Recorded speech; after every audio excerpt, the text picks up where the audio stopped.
जो थोड़ा बहुत बचा हुआ पोर्शन है ना वो देख रहे हैं अपन ग्रेविटेशनल का। उसके अंदर अपने पास में एक तो केपलर रो का ध्यान देना है और एक एस्केप जो वेलोसिटी है ना उसका अपने को देखना है एक बार के लिए, ठीक है। मैंने लास्ट लेक्चर में आपको ये बता दिया था कि टोटल एनर्जी हम कैसे निकालेंगे, पोटेंशियल एनर्जी कैसे निकालेंगे, काइनेटिक एनर्जी कैसे निकालेंगे। मैंने आपको ये बताया कि पोटेंशियल एनर्जी कैलकुलेट कर लो। पोटेंशियल एनर्जी कैलकुलेट करना आसान है क्योंकि पोटेंशियल एनर्जी का फॉर्मूला है Gmm डिवाइडेड बाई R। बोलो मेरी बात समझ में आ गई ना। मैंने बोला था टोटल एनर्जी निकालो तो भी पोटेंशियल एनर्जी की क्या कर दो, आधी कर दो, और काइनेटिक एनर्जी निकालो तो भी पोटेंशियल एनर्जी की क्या कर दो, आधी कर दो, ठीक है। एक और चीज़ होता है, एक ध्यान दो, हम एक चीज़ और पढ़ते हैं बेटा यहाँ पर, उसको हम बोलते हैं बाइंडिंग एनर्जी। बताओ क्या बोलते हैं, बाइंडिंग एनर्जी बोलते हैं, ठीक है। अब आप समझना मेरी बात को ध्यान से, बाइंडिंग एनर्जी क्या चीज़ होती है। जैसे कि मान लो ये अर्थ है बेटा, ये क्या हो गई आपके पास में, अर्थ हो गई। अब समझना बहुत अच्छे तरीके से, ये हो गई हमारे पास में क्या हो गई बेटा, अर्थ हो गई, ठीक है।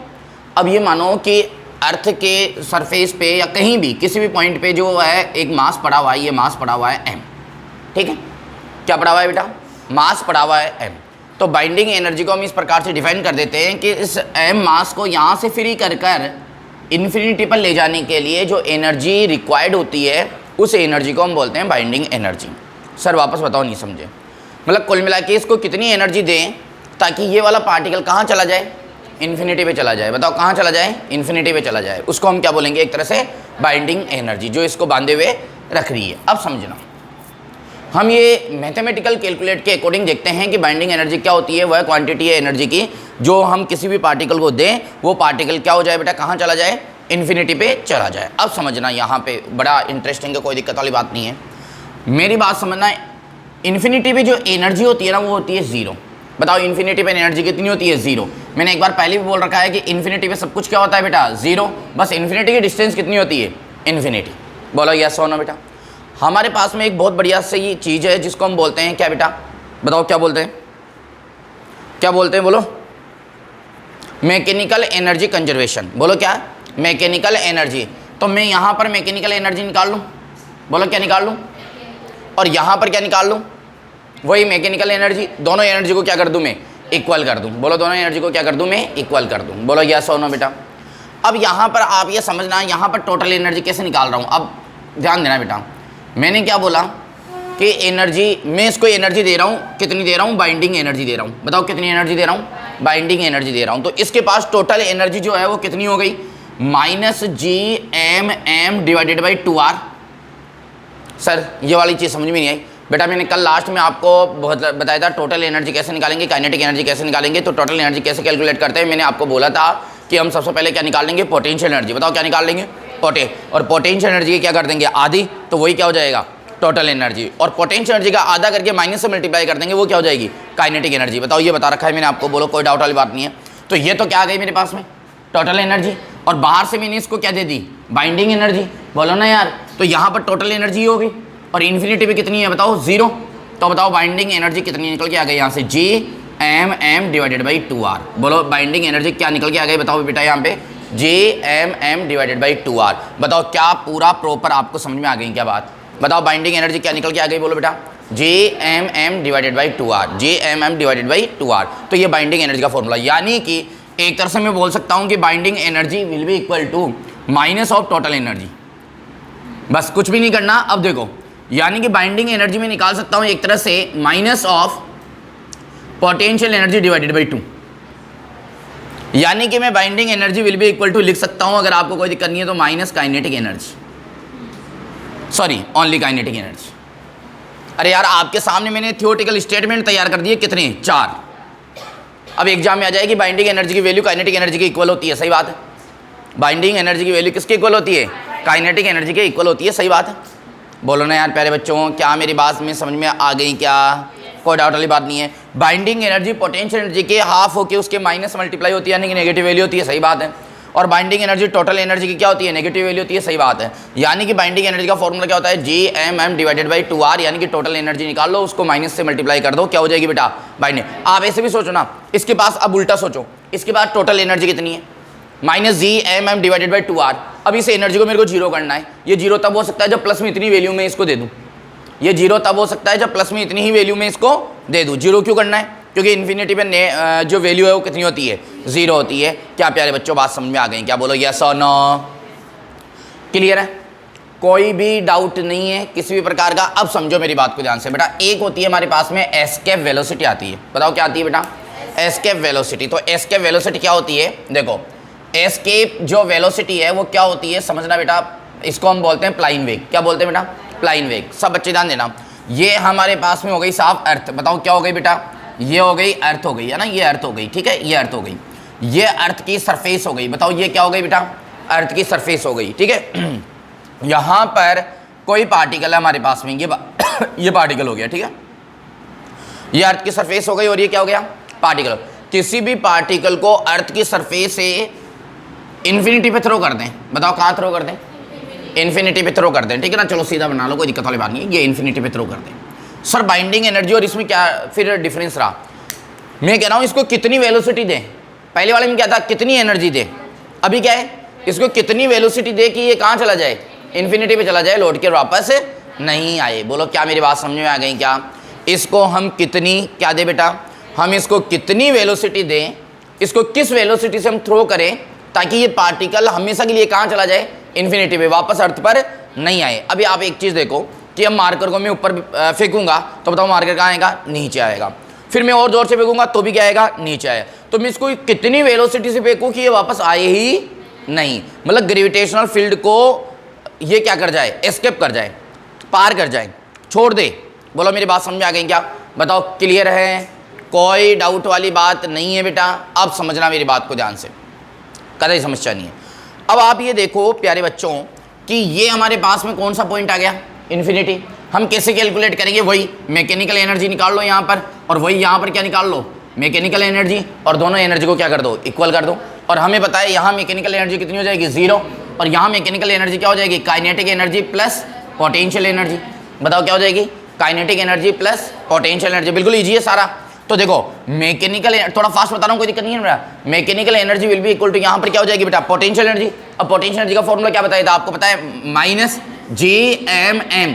इसका मास क्या है m, और इसका मास क्या है कैपिटल M, और दोनों के बीच की डिस्टेंस क्या है, स्मॉल r। अब यहाँ अगर अर्थ की सरफेस पे है तो यहाँ क्या जाएगा, कैपिटल R।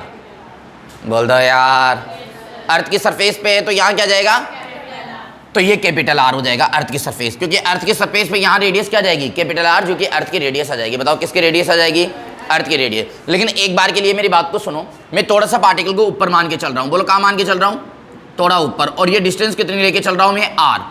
अरे मेरी बात समझ में आ गई ना बेटा, क्योंकि हम किस फॉर्म में निकाल रहे हैं अभी, स्मॉल r की फॉर्म में। बाद में हम स्पेशल केस मान के कर देंगे कि अगर पार्टिकल अर्थ की सरफेस पर हो तो स्मॉल r किसके इक्वल हो जाएगा, कैपिटल R के इक्वल। क्या मेरी बात समझ में आ गई क्या बेटा।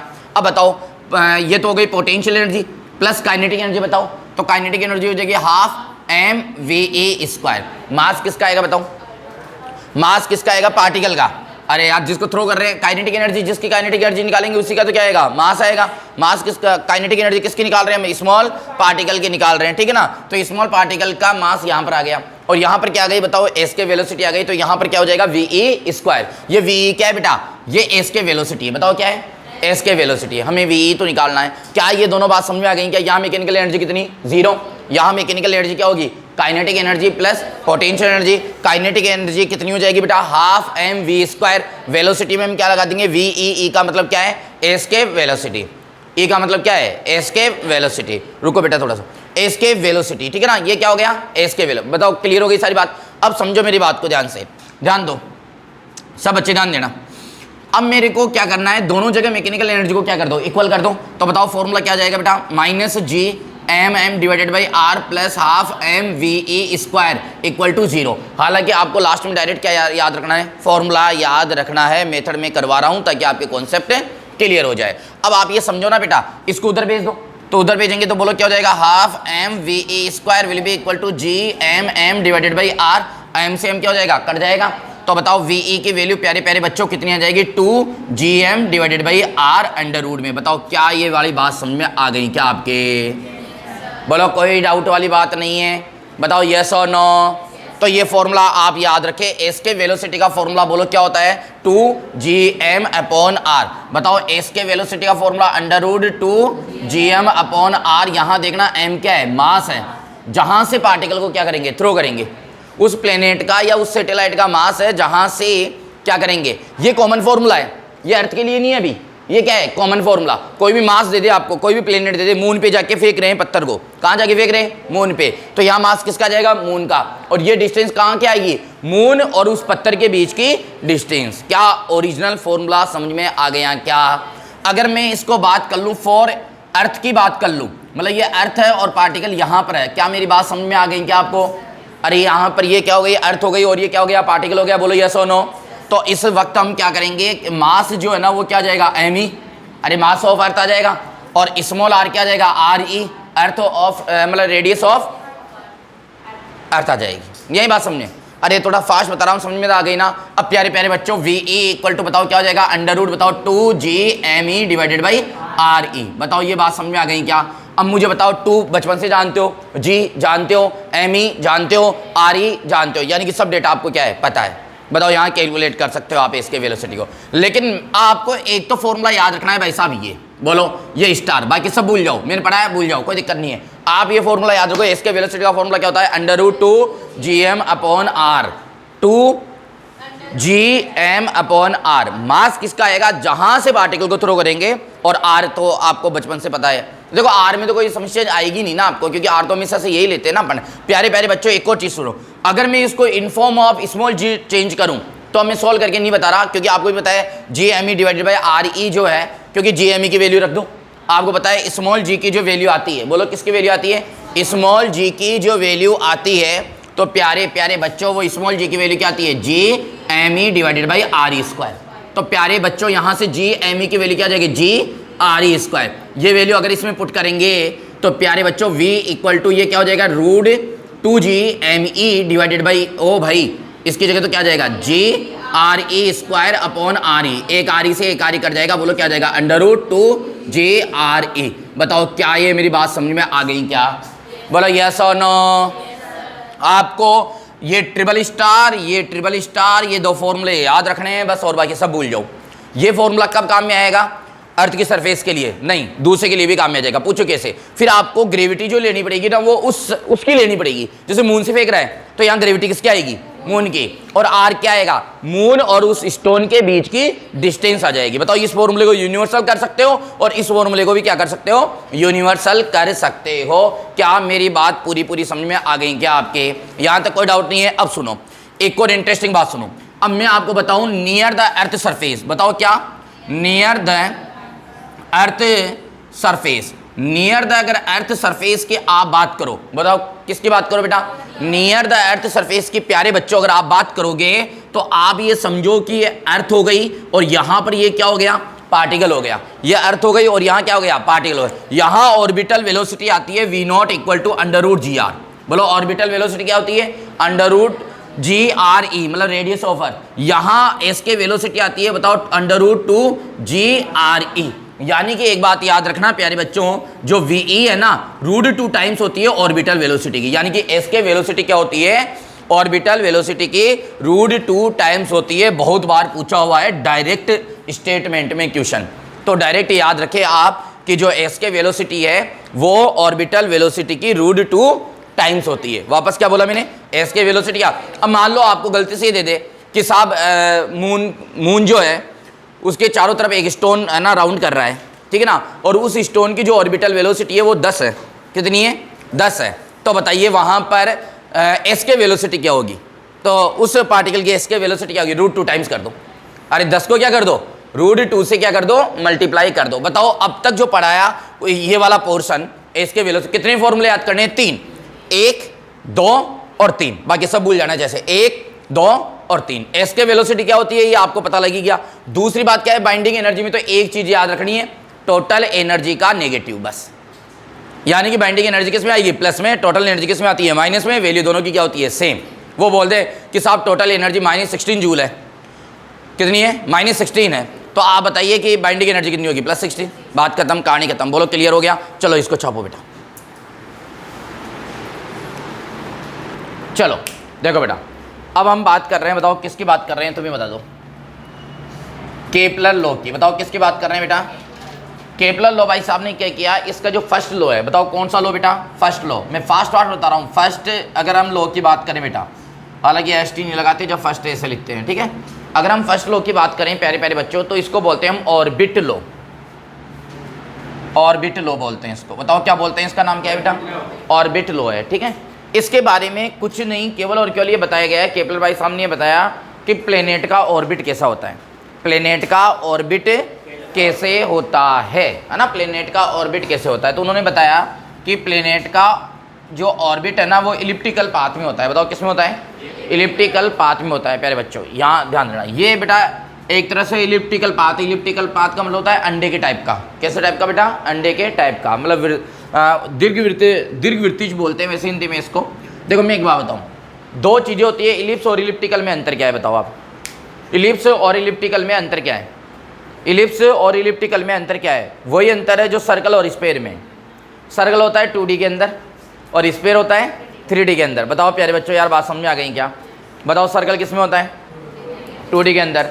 बताओ इलिप्स किस में होता है? 3D के अंदर। सॉरी, अरे तुम क्या बुलवा रहे हो? जो सर्कल होता है वो 2D के अंदर, स्फीयर होता है वो 3D के अंदर। सेम इलिप्स और इलिप्टिकल होता है। इलिप्स होता है 2D के अंदर, इलिप्टिकल होता है 3D के अंदर। इलिप्टिकल मतलब अंडा, अंडा किस में होगा? 3D के अंदर होगा, ठीक है प्यारे बच्चों, अब समझिए। तो इसमें बताया गया है, ये इसका सेंटर होता है, इसको बोलते हैं फोकस। इसमें दो फोकस होते हैं, नाभि जिसको हिंदी के अंदर बोलते हो आप। इसमें क्या होते हैं? दो फोकस होते हैं, ठीक है। और ये क्या हो गया? इसका सेंटर हो गया। ये क्या है भाई? फोकस है। ये भी क्या है? फोकस है। तो ये बताया गया है कि जो सन है ना वो इस इलिप्टिकल पाथ के किसी एक फोकस पे होता है, किसी भी एक फोकस पे मान सकते हो। ये सन मान लिया, ये क्या मान लिया आपने? सन। अब जो प्लेनेट है, बोलो ये कौन है? प्लेनेट है। ये प्लेनेट इस सन के सराउंड में ऐसे मूव करता है, ऐसे मूव करता है। मतलब सन जो है ना एज इट इज सेंटर में नहीं होता है। लेकिन एक बात और समझना, जब हम कैलकुलेशन करने जाते हैं तो सन को हम कहाँ मानते हैं? सेंटर में। क्योंकि पहले जो पढ़ाई थी ना, पहले की पढ़ाई में ये था कि इलिप्स का इतना नॉलेज नहीं था। हालांकि हमने बाद में, जब जैसे कि हम आगे जाएंगे, अभी इस लेवल पे तो हम इसी बेस पे पढ़ते हैं। बाकी इलिप्टिकल चीज़ों को लेकर सारी चीज़ें दोबारा निकाली हुई है। इलिप्टिकल को लेकर सारी चीज़ें क्या निकाली हुई है? दोबारा निकाली हुई है इलिप्स को लेकर। बताओ ये सन हो गया, ये क्या हो गया? प्लेनेट हो गया। ये इस प्रकार से घूमता है और इसी के कारण सर्दी गर्मी भी होती है, आपको भी होता है, ठीक है ना। सन के नज़दीक होगा तो क्या होगी? गर्मी होगी प्लेनेट, और यहाँ होगा तो क्या होगी? सर्दी होगी। और गर्मी के कारण क्या होगा? बारिश का मौसम कब बनता है? कब आता है बताओ? गर्मी के बाद ही आता है ना। तो गर्मी से वो जो भी प्रक्रिया होती है, SST में पढ़ा होगा ना आपने 9th-10th के अंदर। याद तो मुश्किल होगा आपको, मुझे पता है। कॉन्सेप्ट याद नहीं होगा, बस इतना सा याद होगा, पढ़ा है। ऐसे तो आपको ये भी याद है ना, है? कॉन्सेप्ट याद है? चलो बताओ क्या होता है कॉन्सेप्ट। आज मैं भी सीख ही लेता हूँ कॉन्सेप्ट क्या होता है। कौन बता रहा है कॉन्सेप्ट? बोलो बोलो, चलो देख लो। तुम्हें ना उतना ही पता है कि हाँ पढ़ा था, जितना ही पता है कि हाँ हमारी 9th पास है, हमारी 10th पास है, हमारी 11th पास है ना। कॉन्सेप्ट बताओ तो बताओ।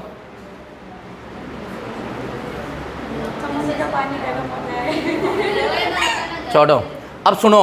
अच्छा एक चीज़ उसमें ध्यान दे लेना बेटा, जो मून है ना, उस जब अपन उसको सोल्व करते हैं ना, इसके वेलोसिटी को अर्थ पर, तो आती है 11.2 किलोमीटर पर सेकेंड। ध्यान रखना बेटा, जब हम VE इक्वल टू √2GR को वैल्यू रख के सोल्व करते हैं तो उसकी वैल्यू कितनी आती है? 11.2 किलोमीटर पर सेकेंड। और एक बात ध्यान रखना, मून जो है ना बेटा, मून पे जो ग्रेविटी होती है ना वो होती है G/6।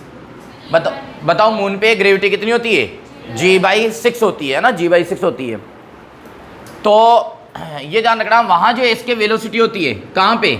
मून पर। बोलो कहाँ पे बेटा? मून पर। तो मून पर जो इसके वेलोसिटी होती है वो 11.2 डिवाइडेड बाय √6 होती है।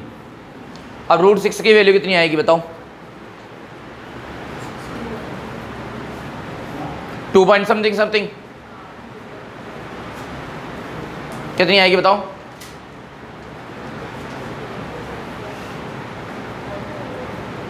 बोलो बोलो, इसको कैलकुलेट करो। इसको कैलकुलेट करोगे 2 पॉइंट समथिंग आएगा, देखना एक बार आप जब पूरा कैलकुलेट करोगे, ठीक है ना। तो ये क्या है? ये मून पे इसके वेलोसिटी होती है, इसको कैलकुलेट कर लेना है, किलोमीटर पर सेकंड होती है। बोलो क्या होती है बेटा? किलोमीटर पर सेकंड, ठीक है। अब एक और चीज़ ध्यान रखना, मून पे जो एयर होती है ना बेटा, सुनना मेरी बात को ध्यान से, मून पे क्या होती है? जो एयर होती है उसकी जो एवरेज वेलोसिटी है, उसकी जो एवरेज वेलोसिटी है वो क्या होती है? ध्यान रखना बेटा, ये जो हमारे पास में इसके वेलोसिटी है उससे ज़्यादा होती है। फिर से सुनो क्या बोला मैंने, मून पर जो एयर है, ठीक है ना, जो गैसेज है उनकी जो एवरेज वेलोसिटी होती है वो एस के वेलोसिटी से क्या होती है, ज़्यादा होती है। अब मुझे एक बात बताओ, किसी भी पार्टिकल की वेलोसिटी एस के वेलोसिटी के बराबर या उससे ज़्यादा होगी तो वो पार्टिकल क्या होगा, वो ग्रेविटेशनल फील्ड छोड़कर चला जाएगा।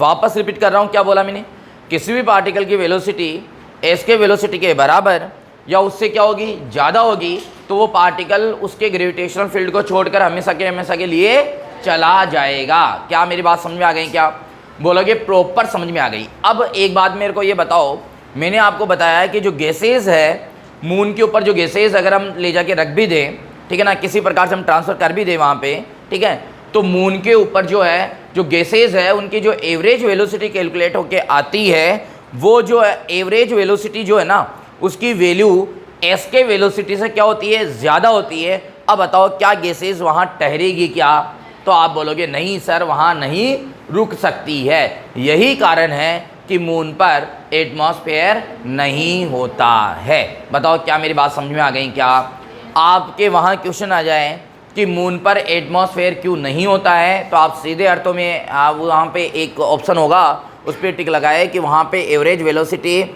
Of gases is greater than to the escape velocity at the moon. आगे मेरी बात समझ में, यही कारण है कि वहाँ पर क्या नहीं होता है, एटमॉस्फेयर नहीं होता है। चलो क्या फर्स्ट लॉ वाली बात समझ में आ गई क्या आपकी। अब इसमें एक चीज़ देख लेना बेटा, ये वाली जो एक्सेस होती है ना इसको बोलते हैं मेजर एक्सेस। बोलो क्या बोलते हैं, मेजर एक्सेस। ज़्यादा नहीं पढ़ाऊंगा इसको, बिल्कुल नॉर्मली हम देखेंगे। और इसको हम क्या बोलते हैं, माइनर एक्सेस। बोलो क्या बोलते हैं इसको, माइनर एक्सेस बोलते हैं। प्यारे बच्चों और सुनना, अब ये बात बताओ, यहाँ से यहाँ तक की डिस्टेंस जो है ना, से देट ए, तो बताओ ए क्या हो गई, ए को बोलूँगा सेमी मेजर एक्सेस। बताओ ये क्या हो गई, सेमी मेजर एक्सेस। बोलो यस और नो बेटा। और यहाँ से यहाँ तक की डिस्टेंस को हम क्या बोलेंगे बेटा, बी, इसका नाम क्या बोलेंगे हम, सेमी, बताओ बेटा, माइनर एक्सेस। बताओ क्या हो जाएगी, सेमी माइनर एक्सेस। बताओ प्यारे प्यारे बच्चों क्या समझ में आ गई क्या बात, ये क्या हो जाएगी, सेमी मेजर एक्सेस, और इधर क्या हो जाएगा, सेमी माइनर एक्सेस। बताओ क्या सारी चीज़ें क्लियर हो गई क्या, बोलो यस और नो। अब समझो बेटा यहाँ पर क्या होती है, ई की फॉर्म में, हालांकि आपके कैलकुलेशन नहीं है लेकिन फिर भी मैं आपको एज नॉलेज बता दूँ। आपको क्या बता दूँ, एज नॉलेज बता दूँ। यहाँ से यहाँ तक की जो डिस्टेंस होती है वो ए ई होती है। यहाँ से यहाँ तक की जो डिस्टेंस होती है वो क्या होती है, ए ई होती है। बोलो क्या होती है बेटा, ए ई होती है। ये चीज़ भी आप थोड़ा सा ध्यान रखें, इसमें कोई डाउट वाली बात नहीं है। अब एक और बात सुनना, देखो सुनना मेरी बात ध्यान से बेटा। कुछ चीज़ें नॉर्मली चीज़ें मैं बता रहा हूँ, हालांकि ये ग्रेजुएशन में आती है, यहाँ पर आपके है नहीं, ज़्यादा डीप में जाएगा नहीं, सिंपल सा क्वेश्चन आएगा। ऑर्बिट लॉ से कुछ ज़्यादा क्वेश्चन बनता भी नहीं है। आप ये समझना, इसको तो बोलते हैं सेंटर, इसको बोलते हैं फोकस। ये हो गया हमारा इलिप्टिकल पाथ, इसको बोलते हैं मेजर एक्सेस, इसको क्या बोलते हैं, माइनर एक्सेस, इसको बोलते हैं सेमी मेजर एक्सेस, इसको क्या बोलते हैं, सेमी माइनर एक्सेस। बोल दो यार बेटा यस और नो बेटा, बोल दो यार, क्लियर है। अब एक और चीज़ आप ये ध्यान देना, यहाँ से यहाँ तक इसका सेंटर से फोकस की जो डिस्टेंस होती है वो कितनी होती है, ए ई होती है। बोलो कितनी होती है, ए ई होती है, ठीक है। अब आप एक बात बताओ, अगर एक क्वेश्चन मैं आपसे पूछ लूँ, देखा तुम ही बताना मेरे से ना, तुमसे ही पूछता हूँ। मान लो वो आपको एक डायग्राम दे दे गलती से, बोले कि यहाँ पर सन है, बोलो क्या है, और यहाँ पर प्लेनेट है, तो इस टाइम में बताओ प्लेनेट और सन के बीच की डिस्टेंस कितनी है, प्लेनेट और सन के बीच की डिस्टेंस कितनी है इस टाइम में बताओ। आप बता देना, प्लेनेट और सन के बीच की जो डिस्टेंस है वो है A1+E। क्या है, A1+E। पूछ लो क्यों, देखो ना प्यारे बच्चों, ये सेंटर है ना, तो ये डिस्टेंस तो A हो गई, सेंटर से यहाँ तक की डिस्टेंस क्या हो गई, A, और आपको बताए सेंटर से फोकस की जो डिस्टेंस है वो कितनी हो गई, AE।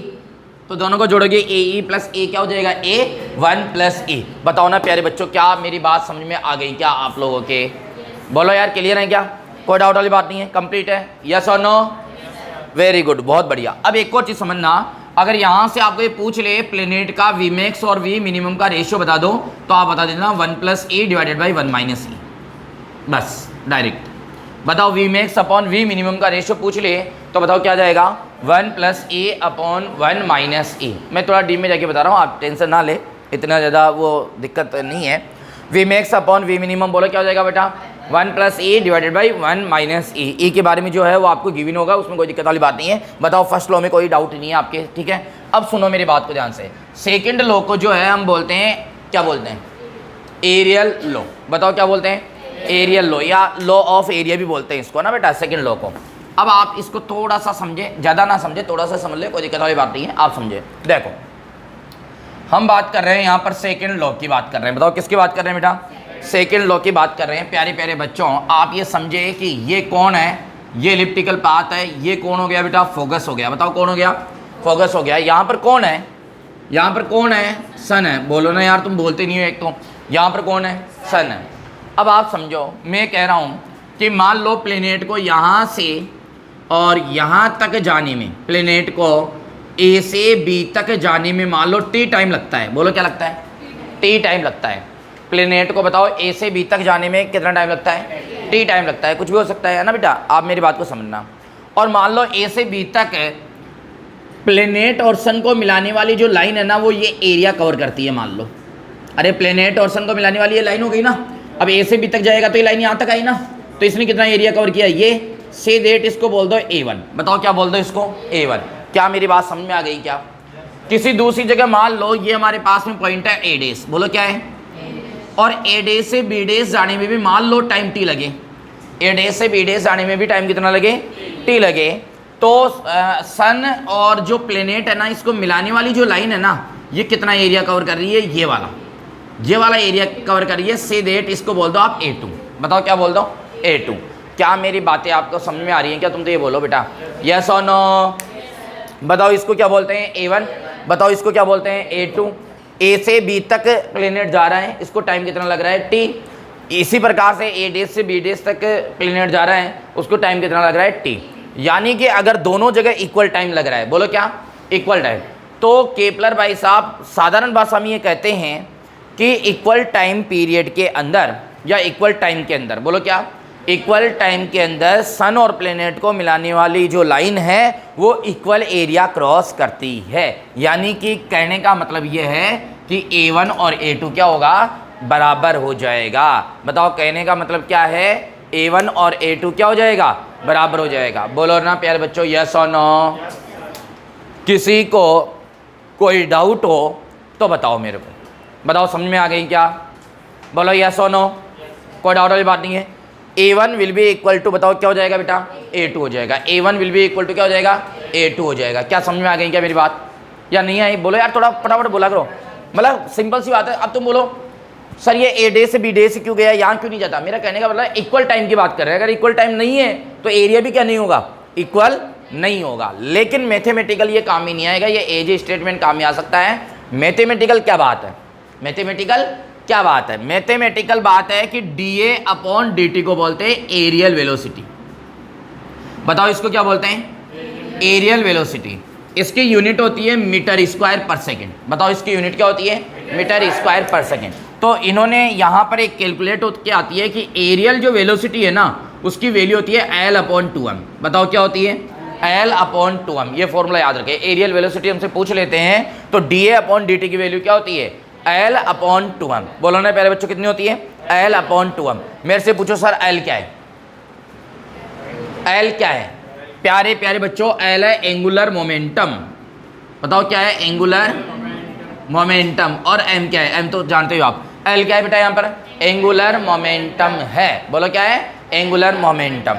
एक और फॉर्मूला dA/dt को लेकर आता है, वो आता है हाफ r² ओमेगा। बताओ क्या आता है, हाफ r² ओमेगा। बताओ बेटा dA/dt क्या होता है, बोलो बेटा हाफ r² ओमेगा। r क्या है यहाँ पे, r सन और प्लेनेट के बीच के डिस्टेंस। बोलो r क्या है, सन और प्लेनेट के बीच की डिस्टेंस और एवरेज डिस्टेंस। ओमेगा क्या है बेटा यहाँ पे, एंगुलर स्पीड। बताओ ओमेगा क्या है यहाँ पर, एंगुलर स्पीड। बताओ आराम से कर लोगे, dA/dt will be equal to, बताओ बेटा क्या है, हाफ r² ओमेगा। बोलो क्या है, हाफ r² ओमेगा। बताओ क्लियर हो जाएगा। बोलो ना प्यारे बच्चों, मैंने क्या बोला, क्या है, हाफ r² ओमेगा। बताओ कोई डाउट है क्या किसी बच्चे को, नहीं है, क्लियर है, कोई डाउट वाली बात नहीं है, हाफ r² ओमेगा। चलो ये कौन सा लो हो गया बेटा, सेकेंड लो। मेरी खास बात को ध्यान देना, सर इससे क्वेश्चन कैसे आ सकता है। एक तो क्वेश्चन सीधा सीधा बनता है बेटा, फॉर्मूले में वैल्यू दे दी, सीधा सा पूछ लिया। एक आप ये सोचो, मैं आपको बताऊं, सुनना, यहां पर वो आपको एरिया दे सकता है, बोले क्या दे सकता है, सॉरी एरिया पूछ सकता है। वो बोल सकता है कि 0 से लेकर 5 सेकंड के बीच बताओ कितना एरिया ट्रेवल करता है प्लेनेट। वापस बोलो, क्या बोला, 0 से 5 सेकंड के बीच में कितना एरिया ट्रेवल करता है, जबकि उसका एंगुलर मोमेंटम इतना है और मास इतना है। वापस बोलो, क्या बोला मैंने, 0 से 5 सेकंड के बीच में कितना एरिया ट्रेवल करता है प्लेनेट, उसका एंगुलर मोमेंटम इतना है और मास इतना है। क्या करो, एल की वैल्यू रख दो, एम की वैल्यू रख दो, पूछा क्या है ए, तो यहाँ क्या है डी है। अरे यस और नो, किसके बीच में पूछा है, 0 से 5 सेकेंड, तो डी टी इधर आ जाएगा, इंटीग्रेशन कर दो, कहाँ से कहाँ तक, 0 से 5, बताओ क्या निकल जाएगा ए। अरे यार ये तो आप पूरे फिजिक्स में सीखते आए हो ना आप, इसमें तो कोई दिक्कत वाली बात ही नहीं है। बताओ क्या सेकंड लॉ भी आपके समझ में आ गए हैं क्या बेटा। मतलब वेरिएबल में भी दे सकता है ये, नॉर्मल जैसे डेटा में दे फिक्स वैल्यू 0 से, एक डिफरेंस ना दे, बोले कि 5 सेकंड के अंदर कितना एरिया ट्रेवल करेगा, 15 सेकंड में कितना एरिया ट्रेवल करेगा, तो ए बाई टी ले लो।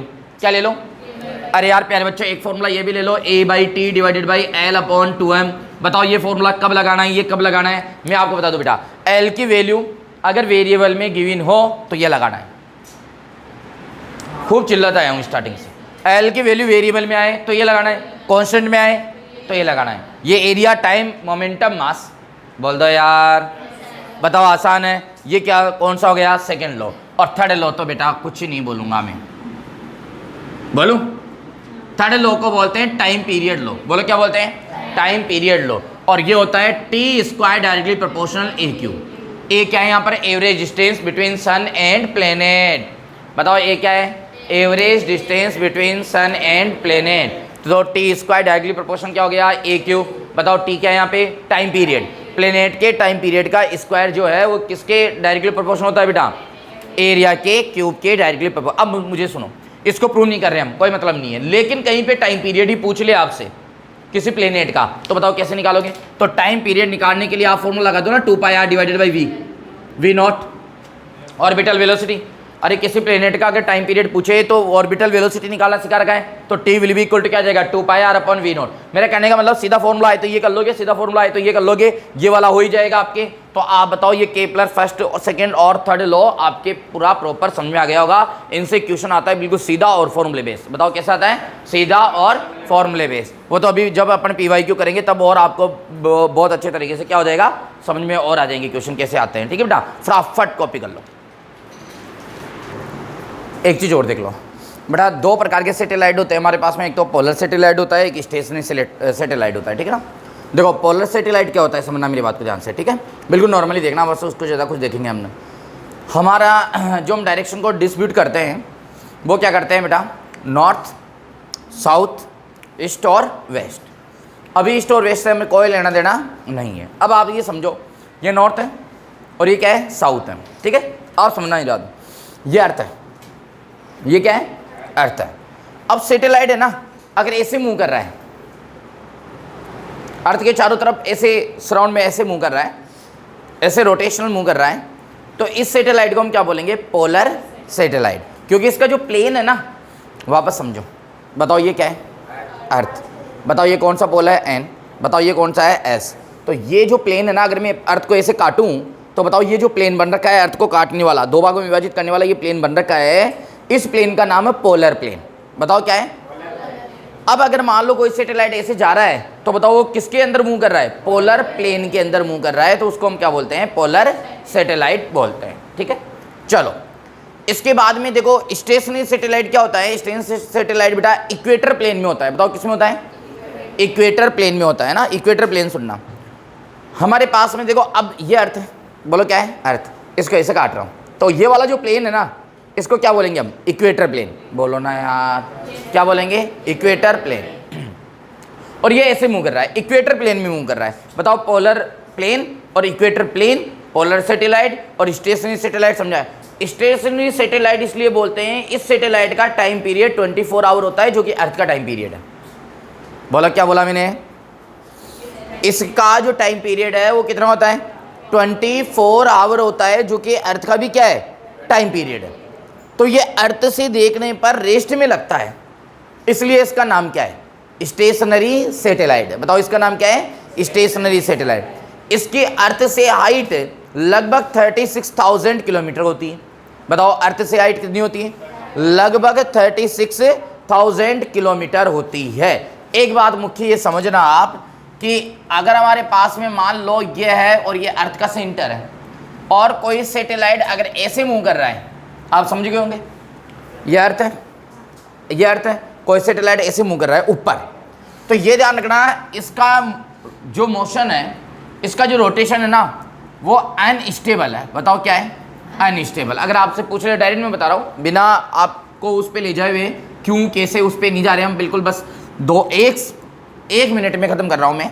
अब सुनो, अगर मान लो वो ऐसे मूव कर रहा है, यानी कि इसका जो प्लेन है, इसका बनने वाला जो प्लेन मतलब वो समझ रहे हो जिसके अंदर वो क्या कर रहा है, मूव कर रहा है, अगर वो कहाँ से पास हो रहा है? अर्थ के सेंटर से, तो बताओ वो क्या है? स्टेबल है। बताओ वो क्या है? स्टेबल। मतलब वो गिरेगा नहीं, वो रुक जाएगा, वो गिरेगा नहीं, वो रुक जाएगा। लेकिन ऐसे मूव कर रहा है तो बताओ ये क्या हो जाएगा? गिरेगा, ये अनस्टेबल है। ये मतलब ज़्यादा टाइम तक इसके रोटेशन नहीं कर पाएगा, चक्कर नहीं लगा पाएगा। क्या मेरी बात समझ में आ गई क्या आप लोगों के? ठीक है, क्लियर है, कोई डाउट वाली बात नहीं है, ये कहानी खत्म इसकी।